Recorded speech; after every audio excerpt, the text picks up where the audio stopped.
Opa, olha nós aqui de novo. Muito bem, muito bom.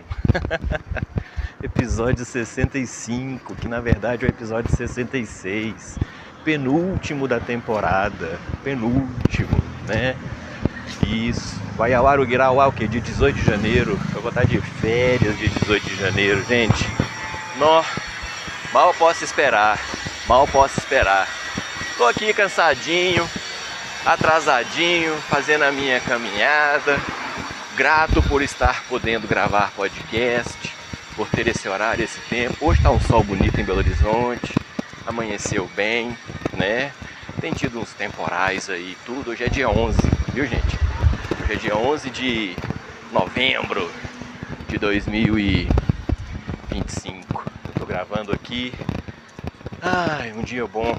Um dia daqueles de primavera, gostoso demais. Tem um sol, algumas nuvens e um vento que deixa tudo propício, né? Quando o dia começa assim, a gente se sente mais disposto, né, a tudo.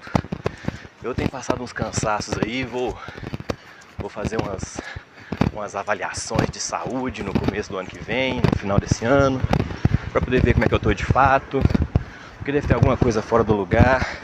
Mas não deve ser nada muito sério não, né? Só umas reposições de vitamina e uma atividade física mais constante que eu devo ter que fazer. Que essa caminhada aqui para o metrô não, vamos dizer assim, ela não sustenta 90 quilos de homem de 46 anos de idade, né? Vamos ter que ver isso com mais cuidado e mais critério, né? Mas vamos falar então do podcast. Episódio 65, mais um episódio sobre personagens e evolução horizontal.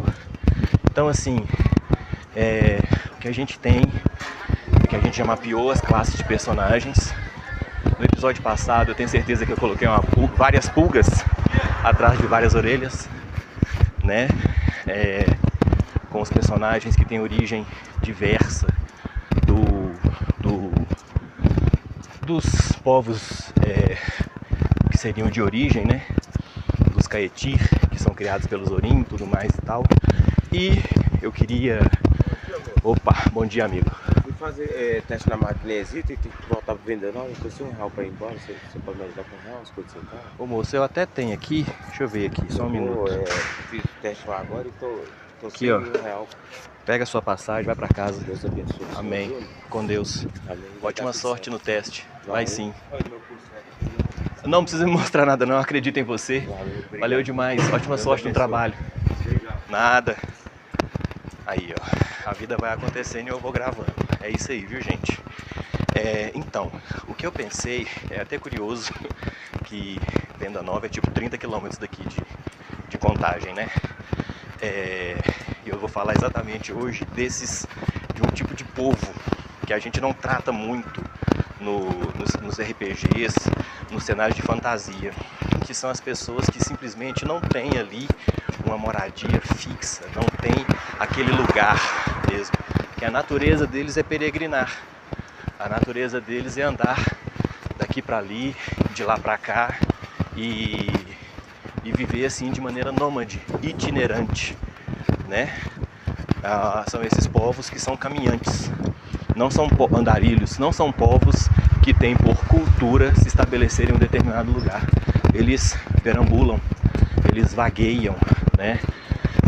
Com destino ou sem destino, em rotas previsíveis ou não. Eles se aproveitam, se valem de condições naturais que são, por exemplo, sazonais, né?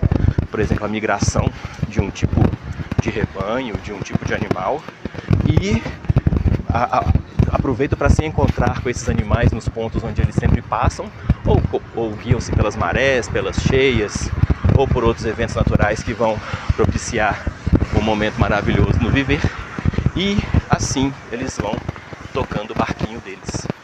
E esse povo, por essa natureza mais não fixa, eu esqueci agora qual é a palavra que eu ia usar, desculpa, por essa natureza nômade, por essa natureza errante, eles tendem a se compor por vários tipos de indivíduos, justamente porque eles não são necessariamente uma cultura, uma sociedade homogênea.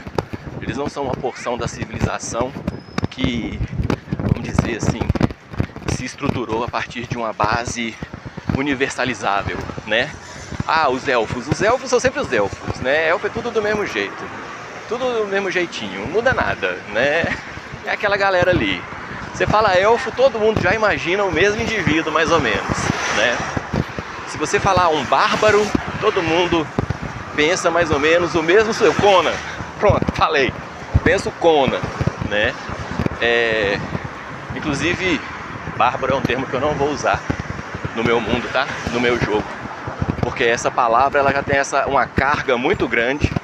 Ela já traz o Conan pra dentro do seu cenário. E eu não tô aqui pra falar do Conan. Então eu não vou usar esse termo.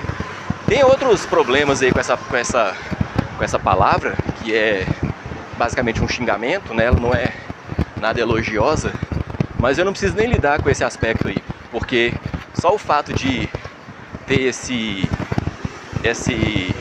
expectativa, vamos chamar assim, eu vou fazer um personagem bárbaro, né? A pessoa já pensa no Conan.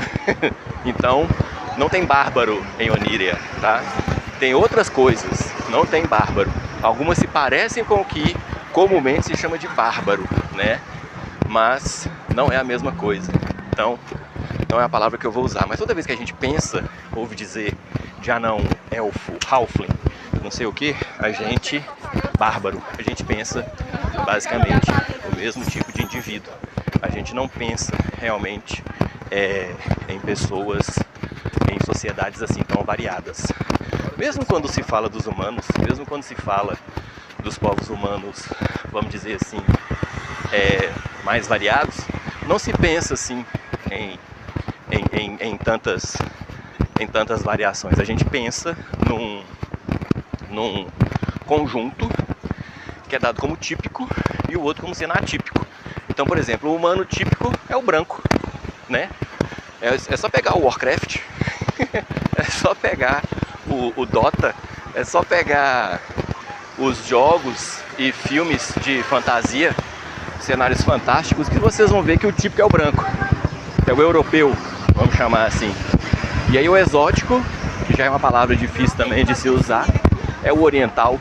Olha, outra palavra horrível de se usar hoje em dia seria o asiático, o chinês, o japonês, o tailandês, o vietnamita, né? E o habitante, né, do tibetano, o paquistanês, os mongóis, os povos, né, de um extremo leste da Ásia, né? Então é complicado e muito formatadozinho, né? Eclisson, mas e aí? Por que você está fazendo isso? Porque eu quero fazer um trem diferente. Eu quero tentar fazer um cenário um pouco diferente. Eu não quero ficar repetindo. Eu não quero, por exemplo, enquanto produto, nem é o foco, tá? Mas enquanto produto, eu não quero colocar na prateleira aí das estantes virtuais ou físicas mais um livro repetido, daquele cenário medieval repetido, com aquelas mesmas questões repetidas, objetivos repetidos e tudo mais repetido. Eu quero fazer alguma coisa que até pode ter o tradicional, mas não vai ter apenas o tradicional. Se você quiser pegar e fazer o jogo que você se sente mais confortável e der de ser desse jogo ser aquele mesmo jogo de sempre, é um direito seu. Eu não vou entrar na sua casa, polícia do RPG, né? Ninguém espera a Inquisição Espanhola, não. Eu não vou chegar e falar, você tá jogando errado. Não vou fazer isso, não. Mas eu vou te dar as ferramentas para, se você quiser fazer alguma coisa um pouco diferente, um tanto diferente, muito diferente ou totalmente diferente, você vai ter as ferramentas na sua mão. Então a minha contribuição é mais nesse sentido. Não é de ficar dizendo que é certo e errado. É de dizer que, talvez possa ser um pouco diferente e organizar isso, né? Então, quando a gente tem essa estrutura desses outros povos, que a gente tem uma galera nômade, que a gente tem uma galera errante, que a gente tem como se fosse um povo cigano. Cigano, no Brasil, às vezes é um xingamento. Então é uma palavra que eu não sei se eu vou usar ainda, tá? Especialmente porque, se eu não me engano, os ciganos, eles têm povos mesmo. Eles são tipo um grupo étnico mesmo, né? E tem os Calon, por exemplo, aqui no Brasil, que são um grupo cigano bem numeroso, populoso e espalhado, disperso, distribuído no país. Então eu não sei se essa palavra será uma palavra adequada de se usar, porque as pessoas podem se ofender, né? Especialmente porque o que eu vou fazer exatamente vai no sentido oposto, né? Do que seria um povo unificado. Então, no meu cenário, esses povos nômades, esses povos errantes, apesar de a gente ter uma chance de ter um conjunto que são de um mesmo povo, então são vários ératas, são orcs, são o que quer que seja, e eles são de um mesmo conjunto populacional e são que compõem esse povo, pode ser isso, mas via de regra o que eu pretendo fazer não é isso.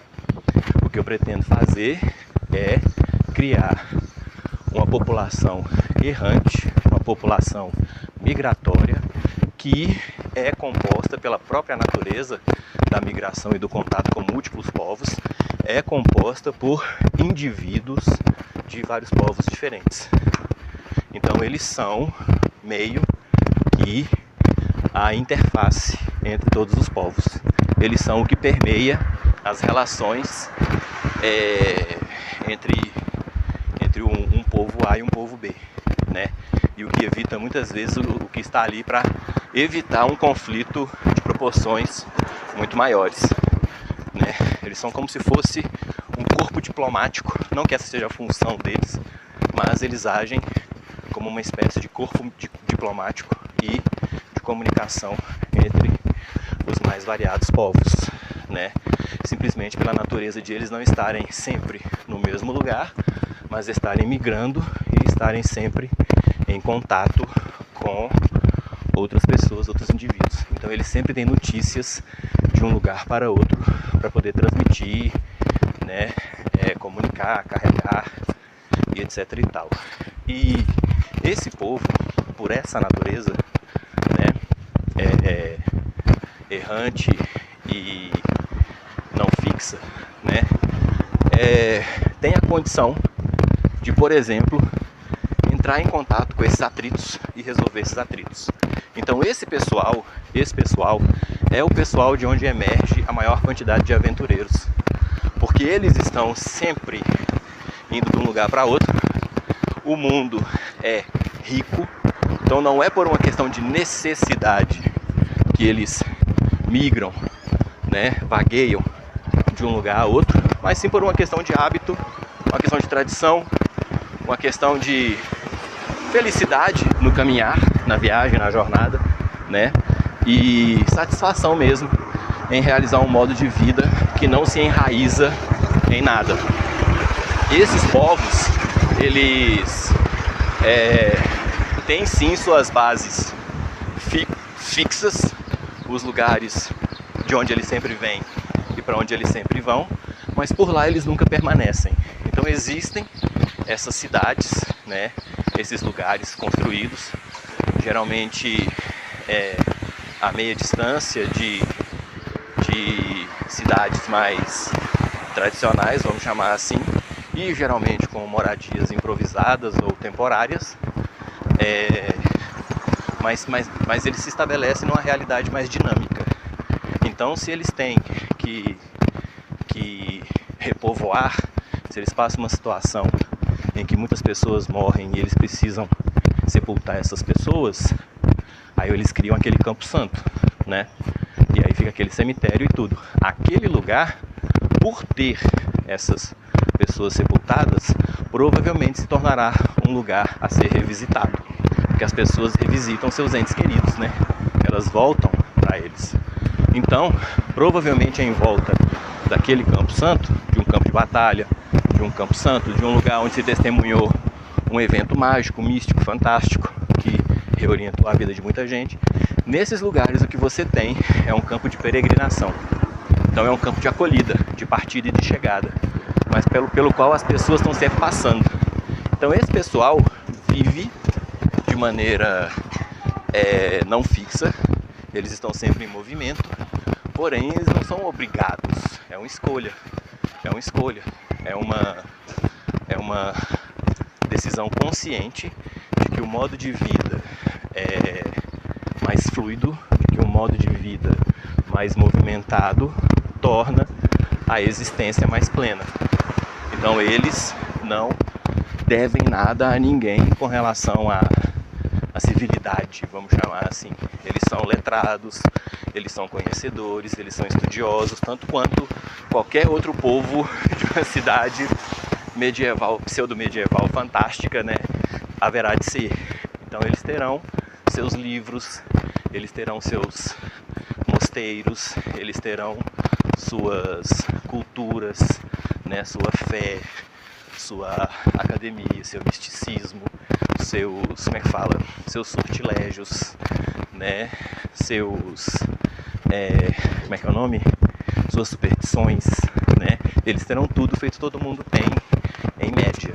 Em algumas coisas serão mais acentuados, em outras serão menos, e dentro dessas variações eles se encaixam mais que perfeitamente no contexto de um mundo que está pleno de desafios a oferecer e que precisa sim de todo tipo de gente para poder enfrentá-los, né? Essa decisão, ela tornou para mim esse pensar todo muito mais divertido, tornou tudo muito mais possível, tornou tudo muito mais fantástico. E é uma outra coisa também que eu nunca vi, né? A não ser enquanto colorido, pano de fundo, né? Nas aventuras dos materiais que eu já li. Então, por exemplo, um aventureiro que seja um Caeti, ele não precisa necessariamente ter sido criado nas terras dos Caeti.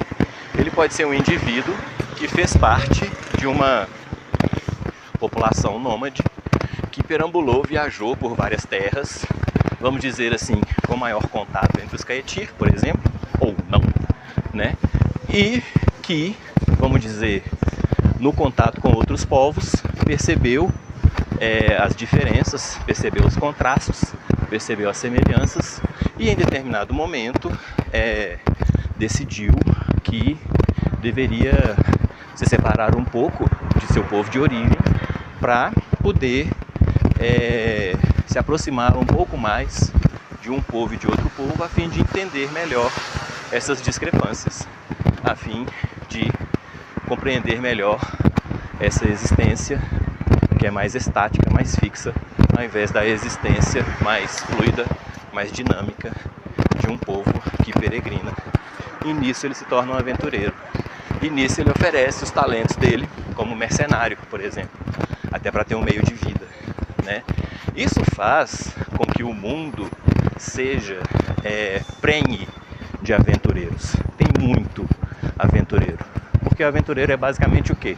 Um sujeito que, em síntese, não se adequou, não consegue viver de salário, né? Não consegue viver de salário, comissão, 13º de férias, né?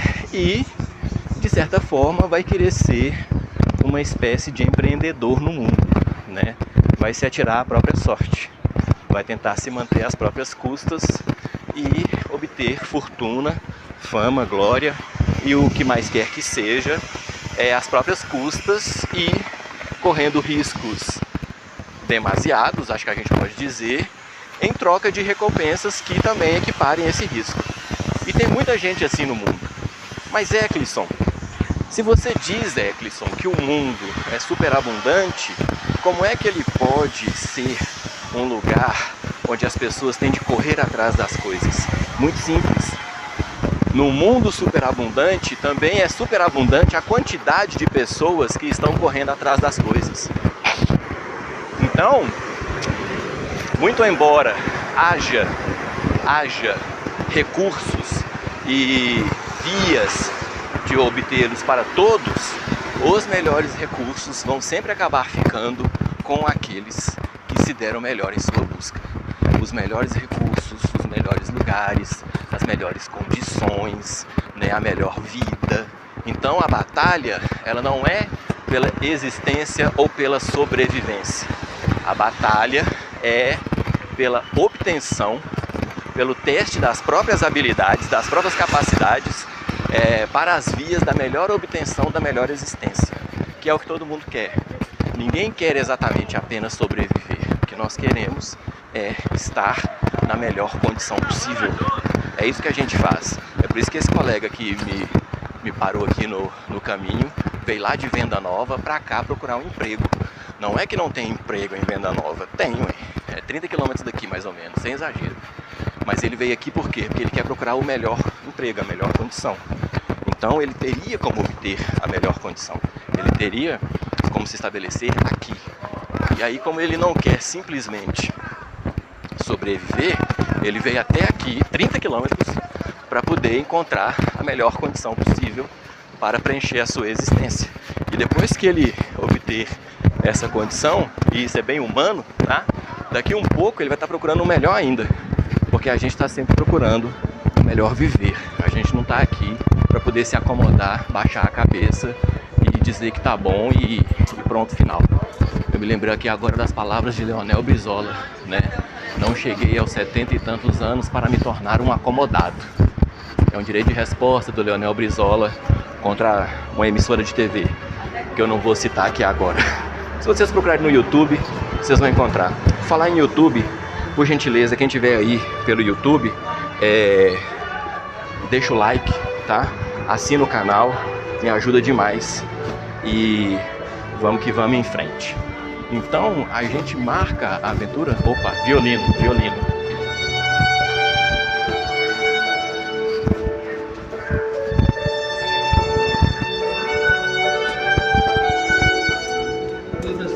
Amém.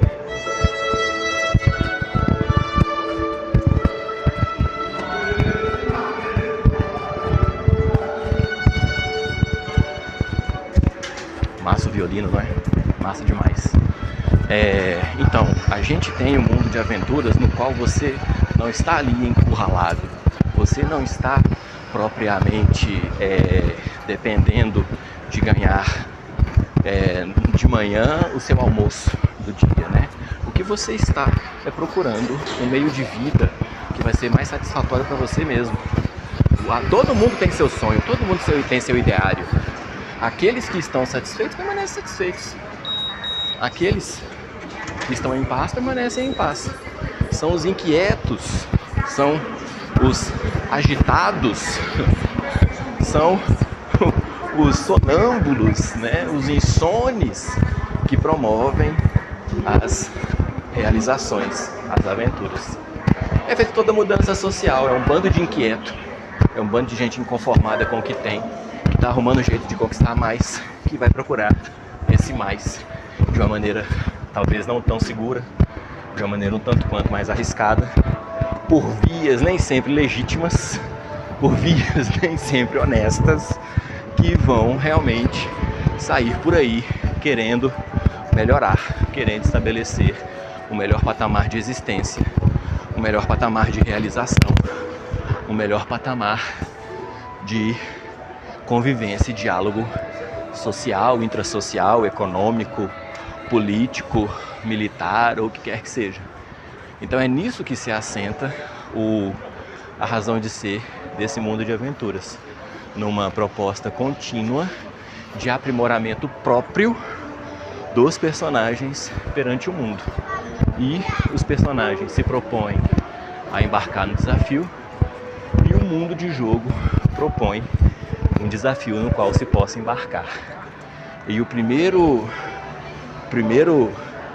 vamos dizer assim, critério de todos é estabelecer de onde o personagem veio e para onde ele vai. Então até aqui eu falei basicamente das origens dos personagens, né? Eu falei das classes possíveis, dos povos existentes, e agora eu falei um pouco da natureza desses povos, inclusive da natureza desse povo, que é meio que uniformemente um povo, apesar de não ser nada uniforme, que é um povo nômade que perambula imiscuidamente a civilização, né? Em meio aos corredores da civilização, e que de fato é e se constitui em uma civilização própria, da qual sim podem emergir aventureiros, e que por sinal deve ser o caldo do qual emerge sim mais da metade dos aventureiros no mundo. tá certo? Meu metrô chegou, eu vou embarcar. No episódio próximo eu vou falar um pouco mais sobre os desafios que compõem a evolução horizontal. Provavelmente vou fazer um episódio mais extenso, tá? Para poder encerrar a temporada com chave de ouro. E eu estou muito feliz de estar conseguindo organizar minhas ideias nesse podcast. Fico muito grato pelos comentários, pelo apoio. Para a quarta temporada, nós provavelmente faremos alguma via de financiamento, porque aí já é acho que a gente já tem aqui uma maturidade da qual pode sim se consubstanciar um material oficial, prático, utilizável, tá certo? Eu agradeço muito a vocês, gente, por mais esse apoio, mais esse dia de apoio na terceira temporada. Tô chegando ao finalzinho dela, o próximo episódio será o último. E dessa forma eu me despeço, muito grato, tá? Muito feliz. E até um próximo episódio. Para quem tá ouvindo no dia do lançamento, bom domingo, ótima tarde, ótimo começo de semana. E ótimo finalzinho, meio de janeiro, né? E finalzinho de janeiro. E a gente se vê no próximo episódio, dia 26. Acho que é isso, não sei, 25, 26. Grande abraço.